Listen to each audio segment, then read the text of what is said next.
Sa simple pagtulong mo, mayroong buhay na naisasalba, mayroong pamilyang umaangat. The Senate is now constituted. At ito ang mismong Chinese Coast Guard na napakinggan ni PBBM. 6 na milyong balotang gagamitin. Sa A to Z, kumpleto tayo.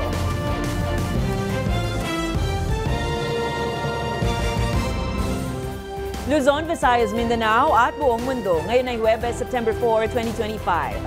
Ako si Barbie Mula at ito ang balitang A to Z.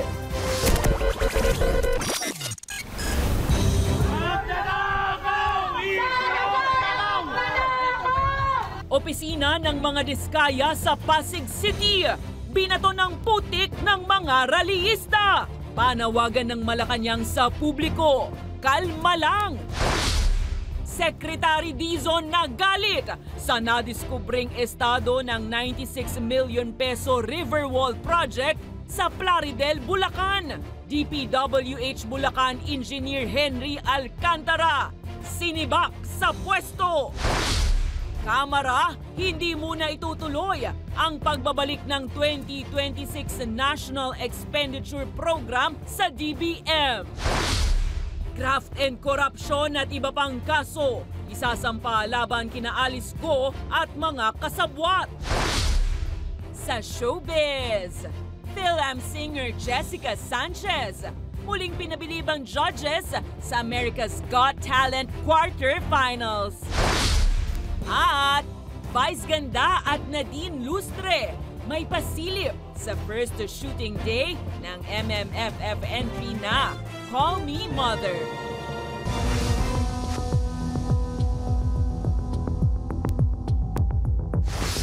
Magandang gabi, pambungad sa ating newscast.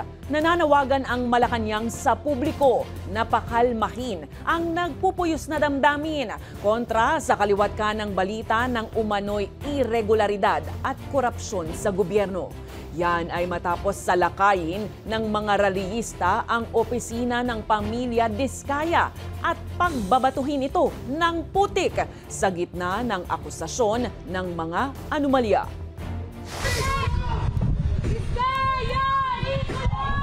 Yan ang sigaw ng mga nagkilos protesta sa labas ng tanggapan ng St. Gerard Construction sa Pasig City na pagmamay-ari ng mag-asawang kontratistang sina Sara at Curly Diskaya.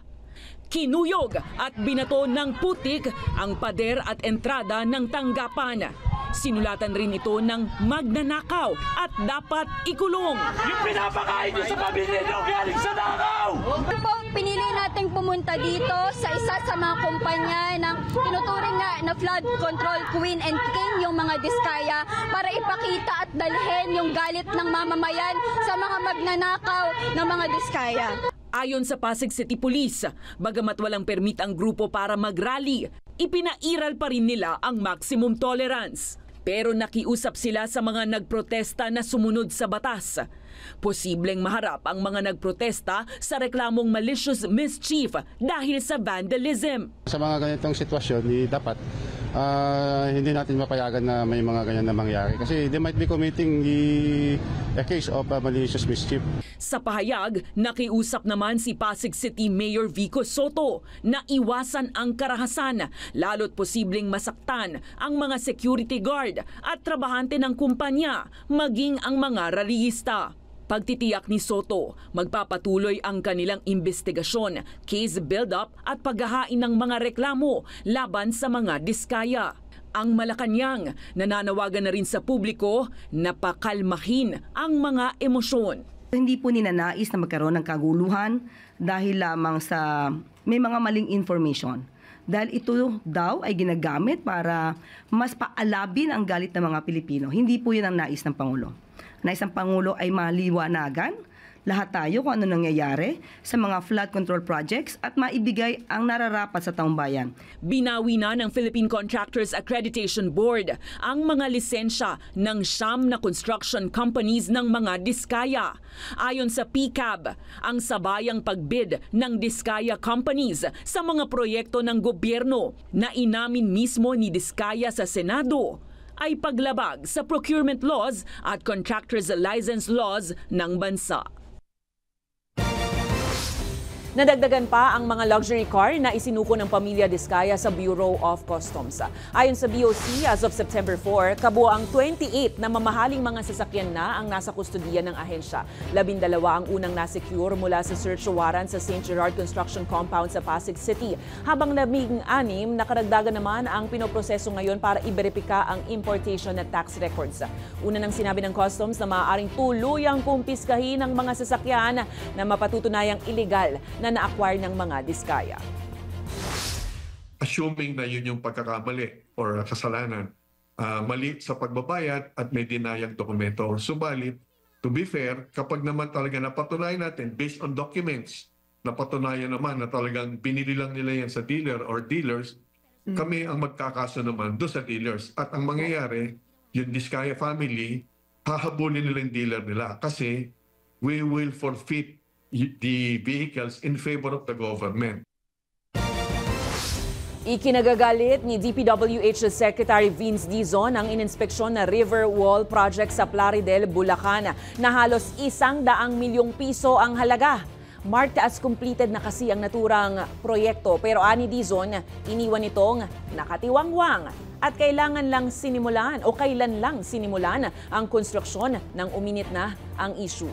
Samantala, iginiit naman ni Dizon na taong 2023 pa ibinunyag ni Senator Joel Villanueva ang mga anomalya sa flood control projects nang hindi pa ito isang national issue. Ang balitang A to Z ni Ace Cruz. Na talagang ito, kahayupan na ito. Hindi tao itong mga taon to. Yan ang mga kataga ni Secretary Vince Dizon matapos ang unang site inspection sa isang flood control project sa Plaridel, Bulacan bilang bagong kalihim ng Department of Public Works and Highways. Ayon sa DPWH, Wawaw Builders ang contractor ng river wall na higit 96 million pesos ang halaga. March 2024 ang simula ng konstruksyon at dapat natapos sa loob ng 9 na buwan. Pero wala pang 3 buwan, nakalagay dito, 100% accomplished na siya. Bayaran si Wawaw Builders, siya ang contractor, si Wawaw, July 21, 2024. So, 1 month after. Kabilang ang Wawaw Builders sa 15 contractors na nasa listahan ni Pangulong Ferdinand Marcos Jr. na nakakorner ng bilyon-bilyong pisong flood control project sa bansa. Taong 2024 pa tagas completed ang Riverwall project na ito sa bahagi ng Plaridel, Bulacan. Pero sa pag-inspeksyon ng DPWH, tumambad sa kanila ang malaking backhoe na ito at yung kalat-kalat na mga lupa dahil 3 weeks ago pa lamang nagsimula ang pagsasagawa ng proyekto. Kinumpirma ng subcontractor na kasisimula lang nilang gumawa sa lugar nung 1 buwan at utos umano ng kontraktor. Basta po tatapusin ko lang po ng madalian. Ang tawag ko dito, patay na, pinipilit buhayin. Kasi nabayaran na siya nung last year. Klarong-klaro na ghost project ito. Pero dahil lang sa mga pangyayari, hinahabol ngayon. Kaya't on the spot na pinablacklist ng kalihim sa mga government projects ng Wawaw Builders maging ang partner contractors nito at Sims Construction Trading. Pinadismiss naman ng DPWH officials na signatories ng proyekto sa pangunguna ng dating Bulacan District Engineer. I will call for a summary dismissal of Henry Alcantara. And next week, I will ask the DPWH legal to recommend filing charges, the appropriate charges against Henry Alcantara. Posible ring matanggal sa pwestong 2 pang DPWH officials na sina Engineer Bryce Hernandez at JP Mendoza. Ayon naman kay Dizon, dati nang ibinunyag ni Senate Majority Leader Joel Villanueva ang mga anomalya sa flood control projects bago pa ito maging national issue. I would like to personally thank Senator Joel, because as early as 2023, he was already calling this out. I know he's being accused of a lot of things, but the fact is, in 2023, when this was not yet a thing or hat, Senator Joel was already calling this out. Sinabi naman ni Villanueva na hindi siya patitinag sa mga maling akusasyon laban sa kanya. Hakbang lang anya ito para ilihis ang issue sa kung sino talaga ang dapat managot sa mga anomalya. Tiniyak naman ni Dizon na patuloy ang paglilinis sa kanilang hanay, pagpapanagot sa mga sangkot na kontratista at paglalagay ng safeguards sa mga proyekto ng DPWH. Para sa Balitang A to Z, Ace Cruz. Kumpirmado ng Bureau of Immigration na nasa Pilipinas pa ang mga opisyal at kontratistang nasa lookout bulletin order kaugnay ng maanumalyang flood control projects. Ayon kay Immigration spokesperson Dana Sandoval, may ilang nakalabas noong nakaraang Agosto pero balik Pilipinas na rin. Nasa listahan ang 35 katao kabilang ang 6 hanggang 7 opisyal ng DPWH at iba pang kontratista na iniimbestigahan ngayon. Hiling ni DPWH Secretary Vince Dizon na ang lookout order para matiyak na hindi makakatakas ang mga sangkot sa investigasyon. Part of the DPWH group, I think there are 6 or 7 individuals in the list of 35 names that are from the DPWH. The rest are contractors that have been included for those who are being investigated. Nagtungo sa United States si Ako Bicol Representative Zaldico para magpagamot. Yan ang pagkukumpirma ni House Spokesperson Princess Abante. Matatandaang hindi pa nakikita sa kamera si Ko magmula nang magbukas ang sesyon nitong July 28. Ayon kay Abante, may kumpletong travel documents umano ang kongresista. Nagbitiw si Ko bilang chair ng House Appropriations Panel noong Enero dahil sa kalusugan anya. Pero kasabay nito kinukwestiyon siya ni Navotas Representative Toby Tiangco para sa infra projects na umano'y pinasok sa 2025 budget. Giit naman ni Bicol Saro Representative Terry Redon na naimbitahan lamang si Ko sa House probe kung mapatutunayan ang kanyang koneksyon sa anomalyang flood control projects. Dating konektado at initial incorporator si Ko ng SunWest Corporation na isa sa 15 malalaking kontratista ng mahigit 500 billion peso flood control projects ng pamahalaan. Bagamat sinabi ni Pangulong Marcos na hindi lahat ng proyekto ay nasa flood-prone areas. I made an initial inquiry sa Office of the Secretary General. Sa alam ko, he's currently out of the country. I understand he is nasa United States siya for medical treatment with appropriate travel documents.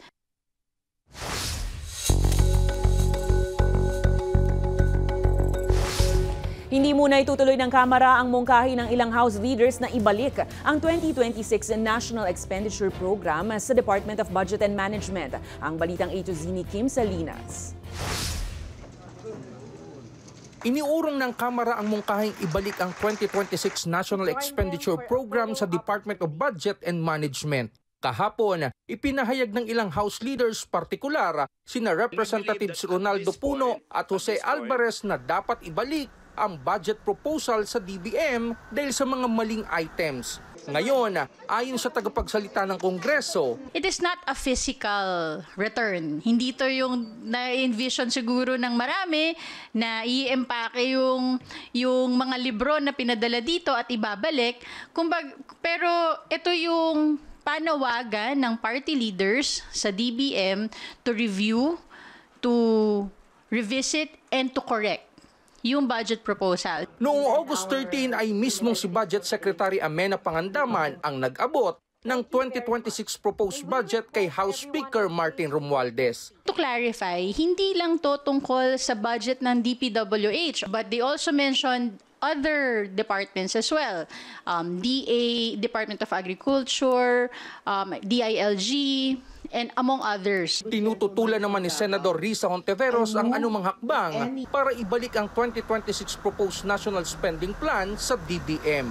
Aniya, sayang ang oras at maaaring maantala ang budget deliberation. Tingin ko may panahon naman to use what the Constitution allows us, such as submission by the Executive of errata to the legislature para kami we can move forward. Pero tugon dito ng Kamara, hindi to pwedeng itama lang ng Kamara through the usual errata na mamaya sasabihin ito na naman ay mga insertions ng mga miyembro ng Kamara. Dapat ito itama muna ng DBM muli doon sa kanilang budget proposal na binigay. Nananawagan si Hontiveros na buksan sa publiko ang bicameral conference sa national budget. Tiniyak naman ng Kamara na tuloy-tuloy pa rin ang kanilang budget deliberations. Para sa Balitang A to Z, Kim Salinas. Nasabat ng Bureau of Customs ang mahigit 476 million pesos na halaga ng shabu na itinago sa balikbayan boxes sa isang courier warehouse sa Tondo, Maynila. Gamit ang X-ray at K9 sweep, natuklasan ng Customs at PIDEA ang 70 kilo ng shabu na nakatago sa 3 balikbayan box mula yan Long Beach, California at nakatakdasan ng i-deliver sa Bacoor, Cavite. Ayon kay Customs Commissioner Ariel Nepomuceno, hindi dapat gamitin ng drug syndicates ang balikbayan box lalo't sumisimbolo ito sa sakripisyo ng mga OFW. Kasong paglabag sa Dangerous Drugs Act at Customs Modernization Act ang isasampa laban sa mga nasa likod ng kontrabando.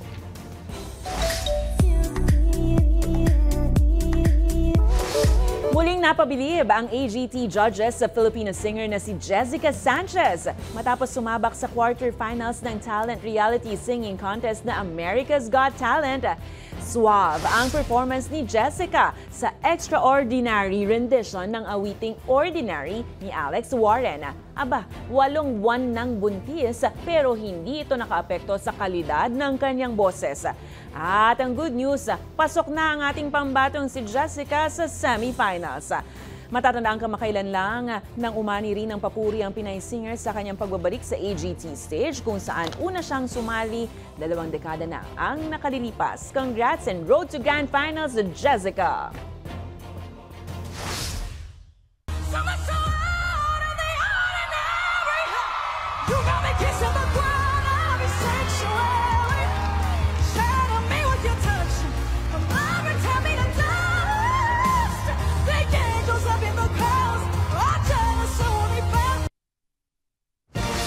Susunod, graft and corruption at iba pang kaso isasampa laban kina Alice Go at mga kasabwat. Abangan ang kumpletong ulat sa pagbabalik ng Balitang A to Z.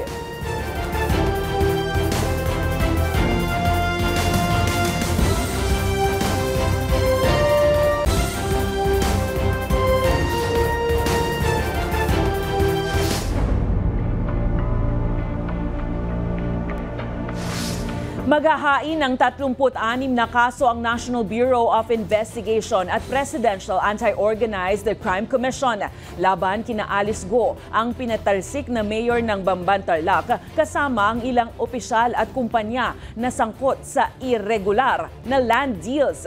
Kasong graft at misconduct ang kakaharapin ni Go, dating Mayor Jose Antonio Feliciano, dating Vice Mayor William Cura, mga konsehal, barangay at youth leaders at mga incorporators ng Baofu, Hongsheng at Zunyuan. Kasama sa inaalmahan ang halos 4 na bilyong pisong halaga ng property na pinatawan lamang ng 10 bilyong pisong real property tax at walang bayad sa gusali. Patuloy pa rin ang investigation namin, marami pang karugtong ito at itong task force buo ko ay hindi sila humihinto sa pagkakalap ng ebidensya.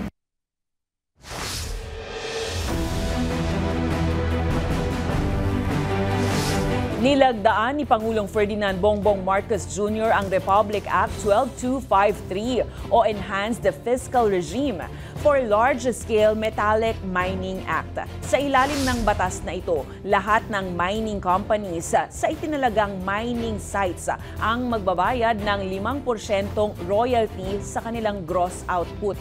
Sa ilalim naman sa margin-based royalty ang nasa labas ng mineral reservations.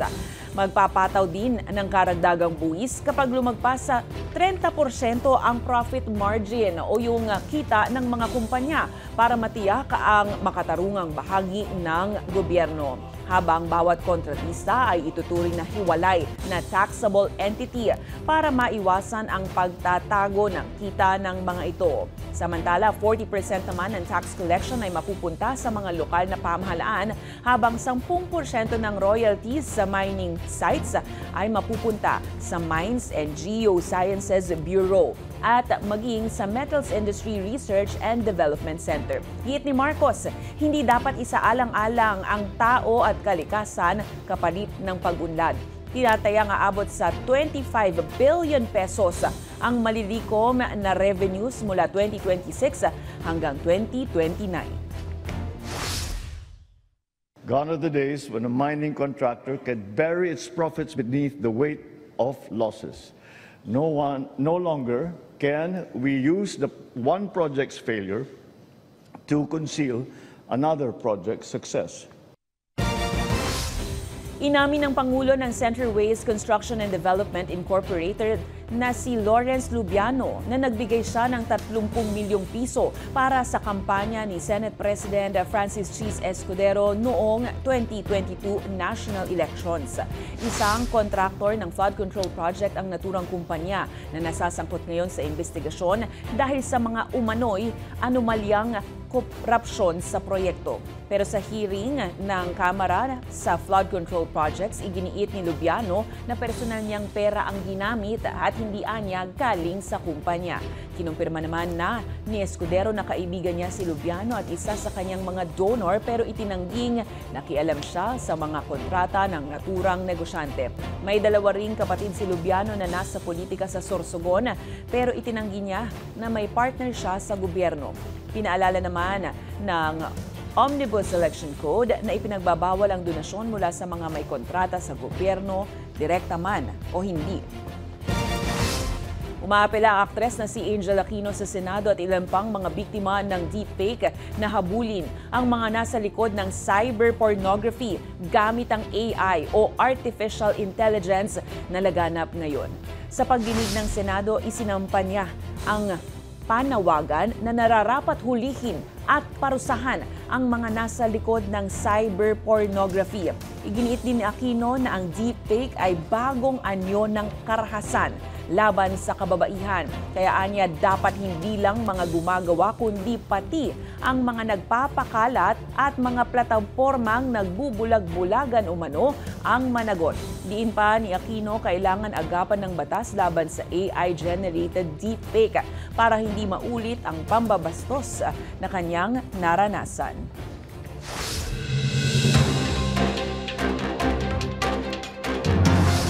Paiimbestigahan ng pamahalaan ang lumalabas na substandard na gawa ng isa sa mga kumpanya ng mga diskaya na kinontrata para sa reconstruction ng Philippine Film Heritage Building sa Maynila.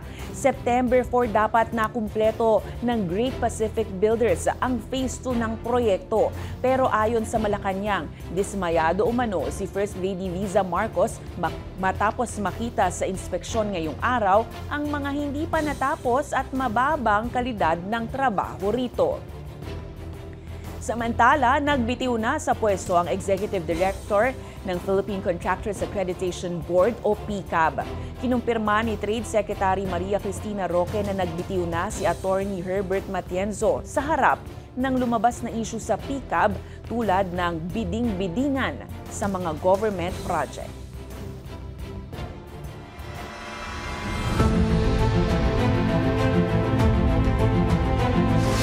Matagumpay na nagtapos ang ika-10 Multilateral Maritime Cooperative Activity ng Pilipinas, Australia, Canada at United States sa West Philippine Sea na isinagawa malapit sa Zambales.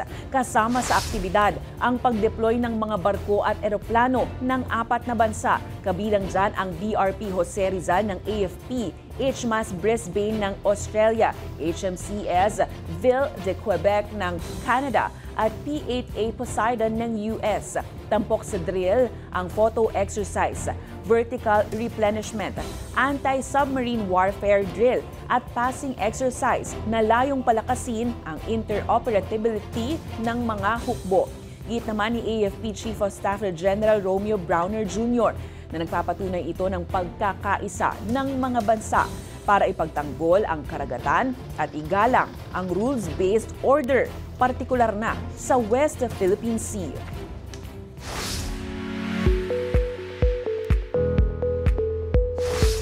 Tampok ang isang Filipina entrepreneur sa ikalawang edisyon ng librong The Logistics Legends. Sabay sa kanyang 40th birthday celebration kamakailan, inanunsyo ni Michelle Moreno ang bagong business book. Bumida rito ang kwento ni Moreno at ng Mega Mile Trans International Cargo Services. Pero hindi lang dahil sa tagumpay na natatamasa ng kanilang negosyo ngayon sa larangan ng logistics transportation, kundi dahil sa likod rin ng kanyang kwento ay ang kanyang matinding pananampalataya sa Diyos na siyang katuwang niya sa pagpapalugo ng kumpanya. Kasama ni Moreno na itinampok sa naturang libro ay ilan pang kwento ng tagumpay mula sa co-president ng ePost Global at ilan pang negosyante mula Mexico, Sri Lanka at UK. Po yung mga experiences, kung ano po yung mga learnings, and ano po yung mga tips and advices na pwede po namin ibigay in this book. Thank you po and God bless.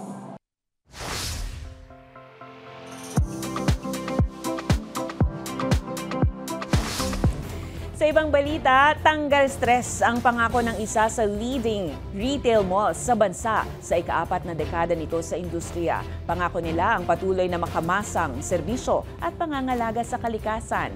Ang balitang A to Z hatid ni Naomi Almojano. Buwan to sawang shopping, walang umay na kainan at simpleng window shopping.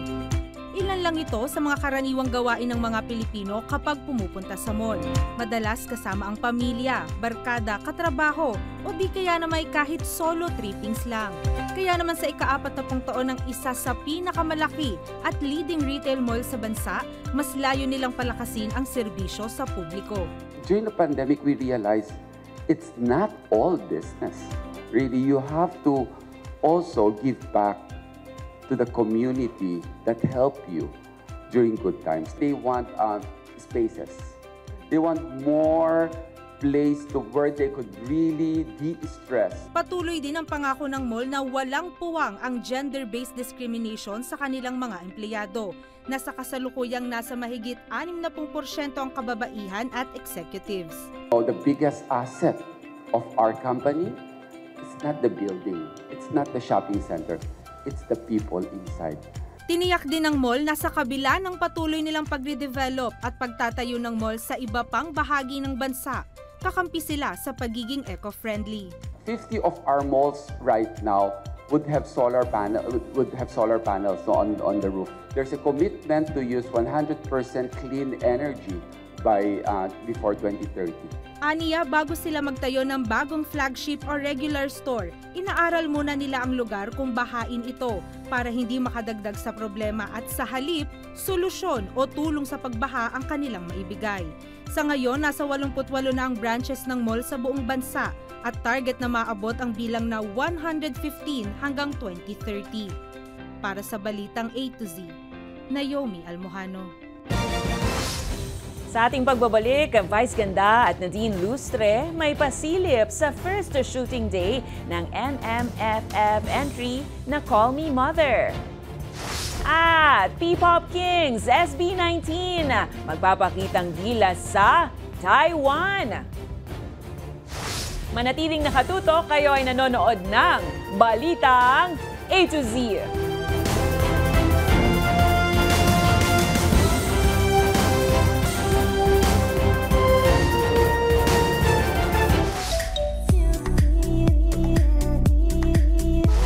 Ilang buwan na lang, Pasko na at MMFF season na. Kaya naman sina Vice Ganda at Nadine Lustre nagpasilip ng kanilang unang araw sa kanilang taping para sa MMFF entry na Call Me Mother na nakatakdang ipalabas sa darating na Christmas Day. Samantala, SB19 nakatakdang mag-perform sa Asia Artist Awards sa Taiwan. Ang nakaka-excite ng mga chikang yan sa Balitang A to Z Showbiz ni Lane Garcia. First day, first lay. Nagsimula nang umikot ang kamera para sa shooting ng pelikulang Call Me Mother na pinagbibidahan ni Unbogable phenomenal star Vice Ganda at award-winning actress Nadine Lustre. Of course, directed by Jun Lana. Confirmed mismo yan ni Nadine sa kanyang social media page. Ang Call Me Mother ang entry ng Star Cinema, Viva Films at the Idea First Company para sa 2025 Metro Manila Film Festival.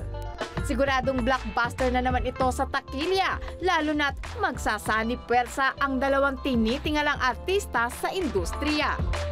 Matatanda ang kamakailan lamang nang magbahagi ng snap si Nadine ng kanyang pasarela training with Ian Mendahar para sa kanyang karakter sa nilulutong pelikula. Kaya naman for sure, excited na ang marami sa pasabog na pelikula ng taon. Pinoy Pride sa Akon. Muling magpapakitang gilas ang P-Pop Kings SB19. Tampok ang grupo sa lineup sa Akon 2025 para sa ika-10th anniversary ng Asia Artist Award sa Kaohsiung National Stadium sa Taiwan sa December 7. Makakasama ng Pinoy Powerhouse ang iba pang idol groups gaya ng Kiki at Kickflip. Bago yan, magpe-perform muna ang P-Pop Kings sa Melbourne at Sydney concert sa Australia na bahagi ng kanilang Simula at Wakas World Tour. Exciting! Para sa balitang A to Z Showbiz, Lane Garcia. Kung kayo ay may kwentong kakaiba, mga kwento ng pag-ibig o storya ng inspirasyon at pag-asa, maaari itong ibahagi. Sumali sa ating Facebook group na Balitang A to Z. Panoorin ang replay ng ating programa at sundan ang ating social media pages. Hanapin ang Balitang A to Z. Ang ating pabaong quote of the night ngayong araw ay mula sa author at filmmaker na si Edward Griffin. Ang sabi niya, ang pakikipaglaban sa korupsyon sa pamahalaan ang pinakamataas na tungkulin ng pagiging makabayan. At yan po ang mga balita at impormasyon, mga kwentong may dalang inspirasyon na tinutukan ng Balitang A to Z. Ako po si Barbie Mulak. Maging maalam, makialam. Magandang gabi sa iyo, Pilipinas.